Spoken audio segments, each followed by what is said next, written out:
ನಮಸ್ಕಾರ ಸ್ನೇಹಿತರೆ. ಪ್ಯಾಪಿಲಾನ್ ಜೈಲಿನಂತೂ ತಪ್ಪಿಸಿಕೊಂಡು ಬಿಟ್ಟ. ಶಾರ್ಕ್ಗಳಿದ್ದ ಸಮುದ್ರ ದಾಟಿದ, ಕ್ರೂರ ಗಾರ್ಡ್ಗಳಿಂದ ತಪ್ಪಿಸಿಕೊಂಡ, ಕೊನೆಗೂ ಫ್ರೀಮ್ಯಾನ್ ಆದ. ಕತೆ ಮುಗಿತು ಅನ್ಕೊಂಡ್ರ? ಅಸಲಿ ಆಟ ಶುರುವಾಗಿದ್ದೆ ಇಲ್ಲಿಂದ. ಜೈಲಿನಿಂದ ಓಡಿ ಬಂದ ಒಬ್ಬ ಕ್ರಿಮಿನಲ್ ಹಣೆಪಟ್ಟಿ ಇರೋ ಮನುಷ್ಯ ಜೇಬಿನಲ್ಲಿ ₹1 ಕಾಸಿಲ್ಲದೆ ಸಮಾಜದಲ್ಲಿ ಮತ್ತೆ ಗೌರವಾನ್ವಿತ ವ್ಯಕ್ತಿಯಾಗಿ ಬದುಕೋಕೆ ಸಾಧ್ಯನಾ? ತನಗೆ ಅನ್ಯಾಯ ಮಾಡಿದ ಫ್ರೆಂಚ್ ಸರ್ಕಾರದ ಮೇಲೆ ಅವನು ರಿವೇಂಜ್ ತೀರಿಸಿಕೊಂಡ.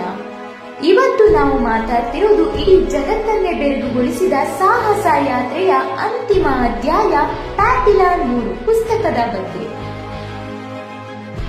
ಮೊದಲ 2 ಭಾಗಗಳಲ್ಲಿ ನಾವು ಪ್ಯಾಪಿಲಾನ್ನ ಜೈಲು ಜಿಗಿತದ ರೋಮಾಂಚನಕಾರಿ ಕತೆ ನೋಡಿದ್ವಿ. ಆದರೆ ಈ 3ನೇ ಭಾಗ ಅಪ್ಪಟ ಕ್ರೈಮ್, ಸಸ್ಪೆನ್ಸ್ ಮತ್ತು ಸರ್ವೈವಲ್ ಡ್ರಾಮಾದ ತರಹ ಸಾಗುತ್ತದೆ. ಜೈಲಿನಿಂದ ತಪ್ಪಿಸಿಕೊಂಡು ವೆನೆನ್ಸುಲಾ ದೇಶಕ್ಕೆ ಬಂದು ತಲುಪುವ ಹೆನ್ರಿ ಚಾರ್ಲಿಗೆ ಅಲ್ಲಿ ತಕ್ಷಣಕ್ಕೆ ಸಿಗುವುದು ಸ್ವಾತಂತ್ರ್ಯ ಅಲ್ಲ, ಬದಲಿಗೆ ಬದುಕುಳಿಯುವ ಹೊಸ ಹೋರಾಟ.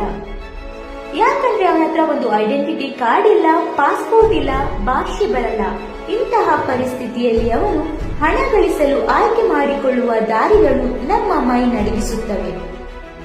ಈ ಪುಸ್ತಕದಲ್ಲಿ ಬರುವ ಕೆಲವು ಪ್ರಮುಖ ಮತ್ತು ರೋಮಾಂಚನಕಾರಿ ಟ್ವಿಸ್ಟ್ಗಳು ಇಲ್ಲಿವೆ ಕೇಳಿ. ಡೈಮಂಡ್ ಮೈನಿಂಗ್ ಮತ್ತು ಗೋಲ್ಡ್ ರಶ್. ಪ್ಯಾಪಿಲಾನ್ ಕಾಡುಗಳ ಮಧ್ಯೆ ಇರುವ ವಜ್ರದ ಗಣಿಗಳು ಮತ್ತು ಚಿನ್ನದ ನಿಕ್ಷೇಪಗಳ ಹುಡುಕಾಟಕ್ಕೆ ಇಳಿತಾನೆ. ಅಲ್ಲಿ ನಡೆಯುವ ಮಾಫಿಯಾ, ವಂಚನೆ ಮತ್ತು ಪ್ರಾಣಾಪಾಯದ ಸನ್ನಿವೇಶಗಳು ಹಾಲಿವುಡ್ ಸಿನಿಮಾ ತರಹ ಇವೆ. Bank robbery plan. ಹೌದು, ತನಗೆ ಅನ್ಯಾಯ ಮಾಡಿದ ವ್ಯವಸ್ಥೆಯ ವಿರುದ್ಧ ಸೇಡು ತೀರಿಸಿಕೊಳ್ಳಲು ಮತ್ತು ದೊಡ್ಡ ಮಟ್ಟದಲ್ಲಿ ಹಣ ಮಾಡಲು ಬ್ಯಾಂಕ್ ದರೋಡೆ ಮಾಡಲು ಪ್ಲಾನ್ ಮಾಡ್ತಾನೆ.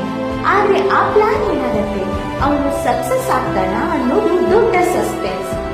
ಜೂಜಿನ ಅಡ್ಡಗಳು ಮತ್ತು ಬಿಸಿನೆಸ್. ನಂತರ ದಿನಗಳಲ್ಲಿ ಅವನು ನೈಟ್ ಕ್ಲಬ್ಗಳು, ಜೂಜಿನ ಅಡ್ಡೆಗಳು ನಡೆಸಿ ಸಖತ್ ದುಡ್ಡು ಮಾಡ್ತಾನೆ. ವೆನೆನ್ಸುಲಾದ ಅಂಡರ್ ವರ್ಲ್ಡ್ ಮತ್ತು ರಾಜಕೀಯದ ಜೊತೆ ಅವನ ಕನೆಕ್ಷನ್ ಹೇಗಿತ್ತು ಅನ್ನೋದನ್ನ ಈ ಪುಸ್ತಕ ಬಿಚ್ಚಿಡುತ್ತೆ. ಲೇಖಕನಾಗಿ ಪುನರ್ಜನ್ಮ. ಎಲ್ಲಕ್ಕಿಂತ ಮುಖ್ಯವಾಗಿ ಒಬ್ಬ ಜೈಲು ಹಕ್ಕಿ ತನ್ನ ಕಥೆಯನ್ನೇ ಜಗತ್ತಿನ ಬೆಸ್ಟ್ ಸೆಲ್ಲರ್ ಪುಸ್ತಕವನ್ನಾಗಿ ಮಾಡಿ ತನಗೆ ಶಿಕ್ಷೆ ವಿಧಿಸಿದ ಫ್ರಾನ್ಸ್ ದೇಶಕ್ಕೆ ಒಬ್ಬ ಹೀರೋ ತರಹ ಎಂಟ್ರಿ ಕೊಡುವ ಆ ಕ್ಲೈಮ್ಯಾಕ್ಸ್ ಇದೆಯಲ್ಲ, ದಟ್ ಈಸ್ ಅಲ್ಟಿಮೇಟ್. ಸ್ನೇಹಿತರೆ, ಪ್ರದೀಪ್ ಕೆಂಚಿಗೆ ಅವರು ಈ ಪುಸ್ತಕವನ್ನು ಎಷ್ಟು ರೋಚಕವಾಗಿ ಅನುವಾದ ಮಾಡಿದ್ದಾರೆ ಅಂದ್ರೆ, ಮೊದಲ 2 ಭಾಗ ಓದಿದವರಿಗೆ ಈ 3ನೇ ಭಾಗ ಕೈಗಿಟ್ಟರೆ ಮುಗಿಯುವವರೆಗೆ ಕೆಳಗಿಡಲ್ಲ. ಇದು ನಮಗೆ ಏನು ಕಲಿಸುತ್ತೆ ಅಂದ್ರೆ, ಮನುಷ್ಯನಿಗೆ ಹಠ ಮತ್ತು ಬುದ್ಧಿವಂತಿಕೆ ಇದ್ದರೆ ಶೂನ್ಯದಿಂದ ಜಗತ್ತನ್ನೇ ಗೆಲ್ಲುವ ಸಾಮ್ರಾಜ್ಯವನ್ನು ಹೇಗೆ ಕಟ್ಟಬಹುದು ಅನ್ನೋದಕ್ಕೆ ಹೆನ್ರಿ ಅವರ ಈ ರಿಯಲ್ ಲೈಫ್ ಕಥೆಯೇ ಸಾಕ್ಷಿ.